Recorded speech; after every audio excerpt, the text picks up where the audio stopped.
இப்போதைக்கு நீங்க மாநாடா பாக்குறதை விட மக்களுக்கான மாற்றமா பார்க்கலாம். 2026 தளபதி ஆட்சி அமைப்பார். இதுல எந்த ஒரு மாற்று கருத்தும் கிடையாது. 2026 தமிழக வெற்றி கழக கொடிதான் பறக்கும்.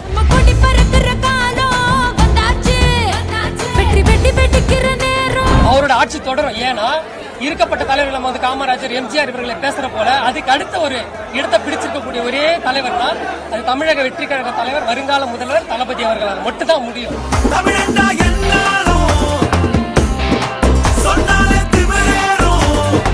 ஏராளமான மக்கள் வந்திருக்காங்க அப்படின்னா தளபதியோட வரிக்காக தான் மெயினா வந்தது. 2026 நம்ம தமிழ்நாட்டினுடைய ஆளப்போறான் தமிழன் அப்படின்ற மாதிரி நம்ம தளபதி தான் தமிழ்நாட்டுடைய முதலமைச்சராக அவருக்கு வாய்ப்புகள் அதிகமாக. மாநாடுன்னு பாத்தீங்கன்னாக்கா இது இப்போதைக்கு நீங்க மாநாடா பாக்குறதை விட மக்களுக்கான மாற்றமா பார்க்கலாம். 2026 தளபதி ஆட்சி அமைப்பார். இதுல எந்த ஒரு மாற்று கருத்தும் கிடையாது.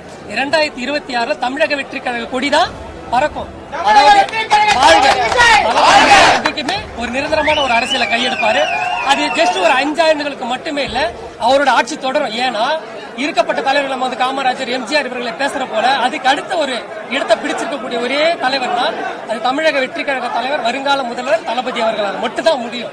ஏன்னா இன்னைக்கு அந்த ஒரு பொறுமையான ஒரு எண்ணம், ஒரு மெச்சூரிட்டி, அதாவது என்னதான் நீ நசுக்கினாலும் அடுக்கினாலும் அதை தனித்துவமா ஹேண்டில் பண்ணக்கூடிய ஒரு பவர் இருக்குதுன்னா அந்த ஒரு மன கட்டுப்பாடுன்றது தளபதி கிட்ட இருக்கு. கண்டிப்பா வருங்கால முதல்வருக்கான அனைத்து கெப்பாசிட்டியும் தலைவர் கிட்ட தான் இருக்கு. சார் சொல்ற மாதிரி பாத்தீங்கன்னா ஏகப்பட்ட மாவட்டங்கள்ல இருந்து ஏராளமான மக்கள் வந்திருக்கீங்க. ஸோ அப்படி இருக்கும்போது சாருடைய இந்த முதல் கட்டமான பூஜை, பந்தக்கால பூஜை நடந்திருக்கு. இன்னும் கொஞ்ச நாள் மாட நடக்க போகுது. அவருடைய செயல்கள், அவருடைய செயல்பாடுகளை பத்தி உங்களுடைய கருத்து? அதாவது நம்ம தளபதியோட செயல்பாடுகளை பாத்தீங்கன்னா நம்மளால கணிக்கவே முடியாது. இன்னைக்கு ஏராளமான மக்கள் வந்திருக்காங்க அப்படின்னா தளபதியோட வரிக்காக தான் மெயினா வந்தது. ஆனா அவருடைய செயல்பாடுகள் எப்படி இருக்கும், எந்த மாதிரி சூழ்நிலையில அவருடைய எண்ணங்கள் மாறும்ன்றது நம்மளால கணிக்க முடியாது. ஆனா நிச்சயம் 2024 கோட்டை 2026 நம்ம தமிழ்நாட்டினுடைய ஆளப்போறான் தமிழன் அப்படின்ற மாதிரி நம்ம தளபதி தான் தமிழ்நாட்டுடைய முதலமைச்சராக அவருக்கு வாய்ப்புகள் அதிகமாக. இப்ப பாத்தீங்கன்னா சார் இன்னைக்கு வர வேண்டியதா இருந்ததா? இன்னைக்கு எதனால அவர் வரல, ஏதாவது சொன்னாங்களா? இல்ல, நமக்கு கிடைத்த தகவலின்படி இன்னைக்கு நம்ம தளபதி அவர்கள் இன்னைக்கு பந்தக்கால் பூஜைக்கு கலந்துக்கிறதா தகவல் வந்தது. பட் என்ன கால சூழ்நிலைகள் நமக்கு தெரியலைங்க.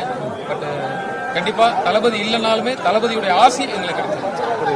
வீடியோ காலில் கனெக்ட் ஆகிற மாதிரி தான் கேள்விப்பட்டிருந்தோம், தகவல்கள் வந்தது. எந்த லெவலுக்கு என்ன நடந்தது ஆக்சுவலா? மேபி இருக்கலாம். கழக பொதுச் செயலாளர் இருக்காங்க. கூட்டம் அதிகமா இருக்க காரணத்தினால எப்படி வந்தான்னு சொல்லிட்டு தெரியல. ஏன்னா இப்போ ஒரு சாதாரண பந்தக்கால் விழாவுக்கு இவ்வளவு கூட்டம், நம்ம விக்கிரவாண்டி டோல்கேட்ல இருந்து நம்ம இந்த மாநாட்டு நடக்கக்கூடிய திடல் வரைக்குமே ஏகப்பட்ட போக்குவரத்து நெரிசல் இருக்க போகும்போது கண்டிப்பாக பொதுமக்களுடைய நலன் கருதியே தளபதி இந்த முடிவை எடுத்திருக்கலாம் அப்படின்ற எண்ணம் எனக்கு. நன்றி நன்றி. தமிழக வெற்றி கழகம், தமிழக வெற்றி கழகம், தமிழக வெற்றி கழகம், தமிழக வெற்றி கழகம், தமிழக வெற்றி கழகம், தமிழக வெற்றி கழகம், தமிழக வெற்றி கழகம், தமிழக வெற்றி கழகம், நாளைய முதல்வரே, நாளைய முதல்வரே, கழகத்தின் தலைவரே, கழகத்தின் தலைவரே, தளபதி, தளபதி, தளபதி, தளபதி, தளபதி, தளபதி, தளபதி, தளபதி, தமிழக வெற்றி கழகம், தமிழக வெற்றி கழகம், தமிழக வெற்றி கழகம், தமிழக வெற்றி கழகம், தமிழக வெற்றி கழகம், தமிழக வெற்றி கழகம், தமிழக வெற்றி கழகம்.